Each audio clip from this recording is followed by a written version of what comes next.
আসসালামু আলাইকুম। আশা করি সবাই ভালো আছেন। সবাইকে জুম্মা মুবারক।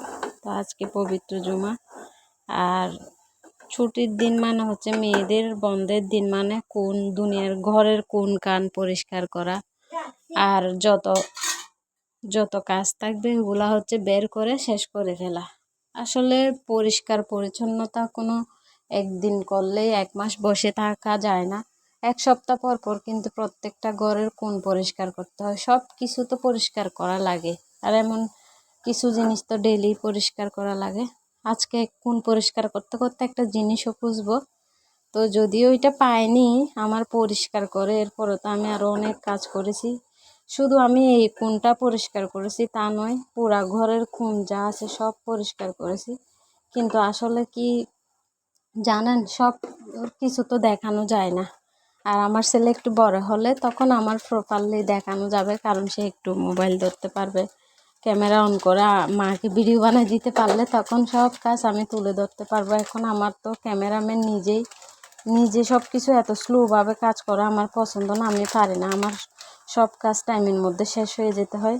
তারপরে আজকে এগুলো পরিষ্কার করতে করতে এই মাঝখান দিয়ে ছোটো আম্মু আসছিল, ওগুলা করতে করতে আমার আর রান্নাগুলো অনেক লেট হয়ে গেছে, যেগুলো আমি এখন করতেছি আর ভয়েস দিতেছি। আসলে কাজগুলো কাজের টাইমে না হলে একদম আমার মেজাজটা আরও কিটকিটো হয়ে যায় আর কি। যেই কাজ সেই টাইমে হয়ে যেতে হয়, না হয়ে একটা কেমন জানি মন মেজাজ ঠিক থাকে না।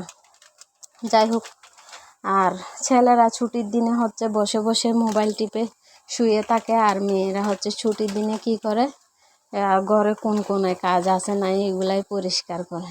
তো আমার আসলে কি বলবো, আমার জামাই বেশি তরকারি নিয়ে আসে মাঝে মধ্যে, কিছু বরবটিকে আমি কেটে রাখছি, তবে আমার এখন বরবটি ভাজি খেতে মন চাইতেছিল না, এই জন্য তারপরে আমি ওইটাকে এমনি কেটে কুটে রাখবো। রাতে এই সামান্য লবণ দিয়ে একটু হালকা সিদ্ধ করে রাখবো, পরে আগামীকালকে ভাজি করব। আজকে হচ্ছে আমি অন্য কিছু করব, অন্য কিছু বলতে মুরগির হাড্ডি দিয়ে করব, কি পেঁপে রান্না করব, আর হচ্ছে মুরগি অল্প গুনা করব, ডিমও আছে। তো যাই হোক, কষ্ট তো করতেই হবে। আর বৃষ্টি হইতেছে, ভালো লাগতেছে, কিন্তু কাজ করতেছে এই জন্য আমি বেশি কামাইতেছি বলতে পারবো না। আর আদাগুলো আমি গতকালকেই সিলে রাখছি, কিন্তু সিলে রাখলে কি হবে, আমার তো মনে করেন ব্লেন্ডারটা বের করে যে ব্লেন্ড করব ওই প্যারাটা আমার খুব বাজে লাগে আর কি। মানুষের নাকি খুবই ভালো লাগে, একটু করে ব্লেন্ডার করতে গেলে আবার ব্লেন্ডার ধুয়ে রাখতে হয়। এত কাজ করতে পারি, এই ছোটো ছোটো কাজগুলো আমার খুবই মানে কষ্ট লাগে। যাই হোক, তো আমি কি করছি, ওইটা ধুকে নিব, তারপর হচ্ছে ফাটাতে এক বাটন দিলে হয়ে যাবে। ব্লেন্ডার হচ্ছে